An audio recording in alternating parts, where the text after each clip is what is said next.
Parliament میں حکومتی مذاکراتی committee کا اجلاس ذرائع کے مطابق اجلاس اسپیکر قومی اسمبلی کے چیمبر میں ہوا اور اجلاس میں پی ٹی آئی مطالبات پر مشاورت کی گئی۔ مزید معلومات حاصل کریں گے نمائندہ دنیا نیوز یاسر ملک ہمارے ساتھ موجود ہیں۔ جی یاسر، کیا ڈیٹیلز ہیں مزید؟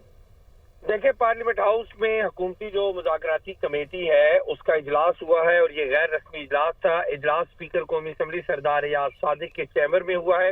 اجلاس میں پاکستان تحریک انصاف کی جانب سے جو مطالبات دیے گئے ہیں ان کے اوپر تبادلہ خیال کیا گیا ہے اور اب جو حکومت کی جانب سے ڈرافٹ تیار کیا جانا ہے اس کے اوپر مشاورت کی گئی ہے اور آئندہ کب بلایا جانا ہے اجلاس اس کے اوپر بھی مشاورت کی گئی ہے۔ اس میں راجہ پرویز اشرف جو ہے وہ آج کی اس جو حکومتی کمیٹی کا اجلاس تھا اس میں شامل تھے۔ حکومتی ارکان میں اسپیکر ریاض صادق خود بھی موجود تھے اور ان کے ساتھ ساتھ جو ڈپٹی وزیر اعظم وزیر خارجہ اسحاق ڈار اور دیگر رہنما اعظم نذیر تارڑ سمیت تمام جو حکومتی ممبران ہیں انہوں نے آج اس اجلاس میں شرکت کی ہے اور ابتدائی طور پر جو یہ اجلاس ہوا ہے اس میں صرف بہت شکریہ یاسر ملک، آپ نے ہمیں تفصیل بتائی۔